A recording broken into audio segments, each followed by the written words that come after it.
Hello and welcome into this week's ARCA Menards Series Rewind show. I'm Garth Allen. This is Racing News Now, and today we had yet another good ARCA Menards Series race this week. This one was fantastic. The 2021 Menards 250 from the 3/8 mile Elko Speedway in Elko, New Market, Minnesota. And if you're new here, just want to let you know that we're currently in our hashtag Race to 1K. So you might consider going down to hit that subscribe button. It's free to do. The quicker we hit 1,000 subscribers, the quicker we'll be able to do mobile live streaming, which will greatly improve both the quality and quantity of coverage we're able to give you from the track. We'll be back at Iowa in a couple of weeks, and then most of the races for the rest of the season. I think Watkins Glen's probably the only one after that we probably won't be at. So the quicker we get to 1,000 subscribers, the quicker you get more and better coverage from these ARCA races for the rest of this season and beyond. So if that's something you're interested in, just go down below, hit that subscribe button. That's all you gotta do. It's been a while since we've had an Elko race, back to 2019, of course, because last year we didn't have one because of COVID. And then honestly, the last Elko race wasn't that great. Chandler Smith ran away with it, other than the last lap drama of Christian Eckes and Michael Self getting together, the two championship contenders in 2019. There really wasn't much to write home about in the last Elko race. And I had a bad feeling that we were going to have a very similar race this time with a certain someone that has won the majority of the races so far this season, just running away with it. And for most of the race, that's what it looked like was going to happen. So let's get into your caution report for this race. We had a lot of them. 7 caution flags, 47 laps. Of course, the 2 breaks at 100 and 176. The 11 of Bryce Hogberg spun 3 times. Lap 22, lap 184, and 192. Lap 45, though, we had an interesting incident as the 15 of Jesse Love and the 46 of Thad Moffitt got together in turn 2. This seemed to be a retaliation incident after Moffitt had been racing Love pretty aggressively before that. He had taken a spot from Love. I think it was, they were battling for 5th or 6th or somewhere back there. Somewhere inconsequential, especially that early in the race. Moffitt, maybe a bit over-aggressive, had taken the spot from Love. Love apparently wasn't having it, and they go down into turns 1 and 2. Basically, Jesse Love turns Thad Moffitt. Now, I can't say for sure that this was intentional, but it definitely had that look to it. This could have just been a racing incident, but that's what it looked like. Final caution of the night was an interesting one. Lap 241 as Ron Vandermeer Jr. spun in turn 2. This set up a 3-lap shootout at the end and made for quite the exciting finish. Only 2 leaders on the night, though. Ty Gibbs led 236 of the 250 laps in this race, while Corey Heim, his championship rival, led 14 laps in this race. Now the question is, were at least one of those 14 laps that Corey Heim led the last lap?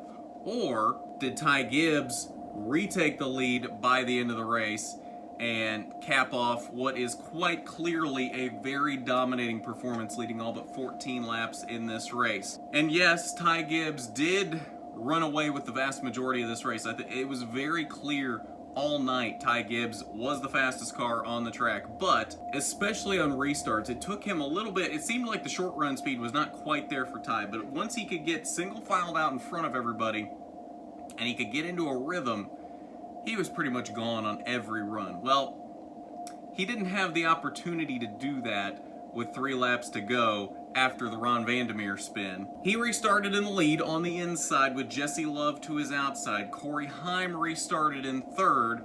Corey Heim straight sent it into turn 1. Straight drives Ty Gibbs into the corner. Ty Gibbs basically had no control at this point and just goes straight into the corner as Corey Heim is pushing him all the way up to the outside groove. Fell back to like 4th. Corey Heim then takes the lead from Jesse Love and drives away with it. Corey Heim picks up 2 wins in a row, his 4th win of the season in 9 races in quite the exciting fashion. He definitely knows how to put on an exciting finish, that is for sure. I think the fans got their money's worth last night in Elko for sure, as we definitely got a really exciting finish out of this one. Definitely disappointing if you're a Ty Gibbs fan, but definitely an exciting finish nonetheless. Jessie Love did come home in the second position with Gracie Trotter, an impressive third, her career best in the ARCA Menards Series, as well as a career best for Jessie Love in the ARCA Menards Series, a 1-2-3 finish for Venturini Motorsports in this race. And one thing I want to point out, I know I've seen a lot of talk that Gracie Trotter is overrated and that she's not done very well in the ARCA Menards Series thus far. She's not had a chance to finish a race until last night. For one reason or another, she's had issues. She's either gotten caught up in wrecks, mechanical issues, whatever it might be.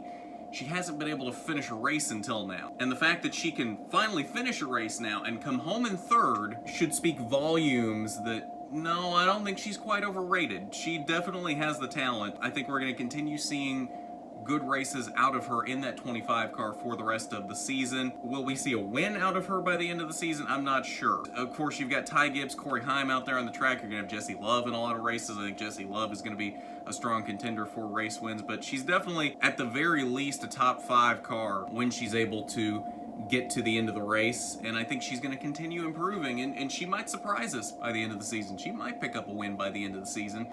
Honestly, it wouldn't surprise me. Ty Gibbs did come home in the 4th spot. An interesting run-in on the last lap with Taylor Gray. I'm not really sure what was happening there. Ty just kind of went straight off of turn 2 and basically shoved Taylor Gray into the wall out of turn 2 on the last lap. I'm not really sure what was happening there.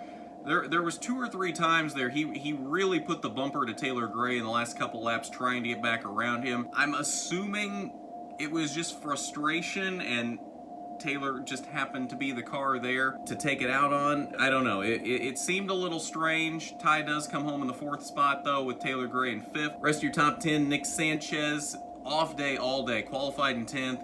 Slow in practice, never was a factor in this race. Not sure what was up there, but definitely not the kind of run he needs if he wants to be in the championship battle going forward this season. Daniel Dye, definitely not the finish to show the good night that he had. He was as high as 3rd at one point, I believe. A top 5 car all night. He definitely had speed in that 21 car and unfortunately was not able to finish it off. Everything that happened on that last restart shoved him back to the 7th position, but a good debut in the ARCA Menards Series for Daniel Dye, and I look forward to some good runs out of him in that 21 car going forward. Big Willie Mullins made his return in the 10 car for Fast Track. He came home in the 8th position. Good run for him. Thad Moffitt, of course, he had issues as well on that last restart and came home in the 9th position. And Adam Lemke in the 30 for Rhett Jones Racing came home in 10th. Final page, 11th through 17th. Ron Vandermeer, after his spin late, came home in the 11th position. Alex Clubb there in 12th.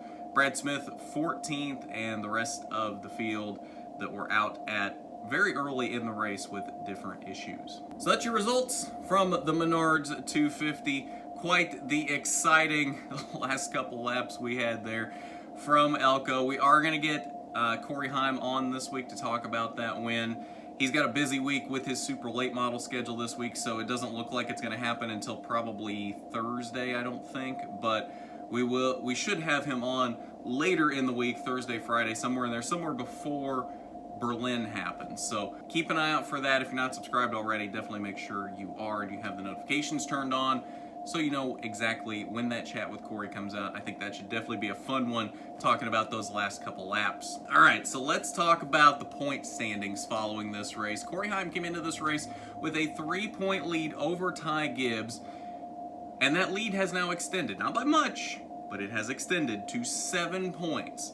I'm sure Corey would like to have a much bigger lead than that and be a little more comfortable than that, but just the fact that he was able to extend that lead is a good thing for him, especially as we get into a stretch of a lot of short tracks where Ty has been very strong this year. But as we saw at Elko, just because Ty has been strong at the short tracks doesn't mean he's going to win these races. And of course, I've been saying this all year, you can't give this championship to Ty Gibbs just yet, because Corey Heim is proving week in and week out, especially for the past couple of races, that he is not going to let this go without a fight. Still holds the points lead, still running extremely strong, and I think one thing we definitely saw last night was, sure, the 18 was still probably the fastest car in the field, but the Venturini Motorsports group, I think, really has closed that gap now. They're a lot closer to the 18 than they were earlier in the season. Are they close enough that they're going to be beating him on speed week in and week out? I'm not sure they're there yet, but they're getting there, and they might be there by the end of the season if they keep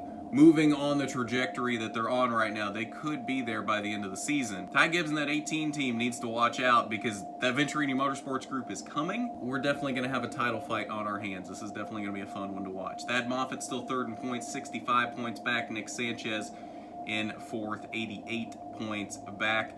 And then you see the rest of the top 10 there, most of them not in this race. I believe Brad Smith.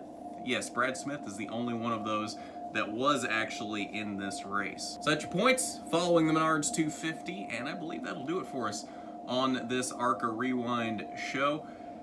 Got a few things coming up for you this week. iRacing Tuesday on Tuesday. Not sure if we'll have a driver this week or not. Keep an eye out for that. If not, we'll jump back in a Carb Cup or a Pickup Cup race. That was fun last week. It was interesting dodging the other people, but you know what? It was fun nonetheless. So if we don't have a driver, we'll hop back in one of those. If it's at Daytona, Talladega, or iRacing Super Speedway, one of those that can cause some excitement for sure. So keep an eye out for that on Tuesday, 8 p.m. Eastern. And then, of course, like I said, Corey Heim interview probably coming up on Thursday. We might try to get one or two more drivers on this week to get their thoughts from Elko. Jesse Love, Gracie Trotter, both with career best finishes, so might try to get one of those two on to talk. You never know who you might see around here. And then, of course, Berlin coming up on Saturday. Probably not going to be there, as I have not heard a word back from them on credentials. So I don't know. Cannot get a response out of them. So I'm going to assume I don't have credentials. So we're going to be right here giving you a watch party and a rewind show from the home base. And then we 100% will be at the track at Iowa. I know I said that for Elko. Had to make a last-minute decision to not go to Elko, but we will be at Iowa. I can promise you that. Lots of fun coming up here in the next few weeks on the ARCA Menards Series schedule as we ramp up for the summer stretch, and things are definitely heating up in the points. It's going to be exciting to watch here going forward. As always, though, we want to thank our Patreon supporter, Regional Manager William Holmes. Thank you, as always, for your support. It really is greatly appreciated. If you'd like to be a patron of RNN, the link is down below in the description, patreon.com/racingnewsnow. Not required by any means, but it is greatly appreciated when you want to support RNN in that way. But that's going to do it for this one. So at that, this has been the ARCA Menards Series Rewind Show. I'm Garth Allen for Racing News Now.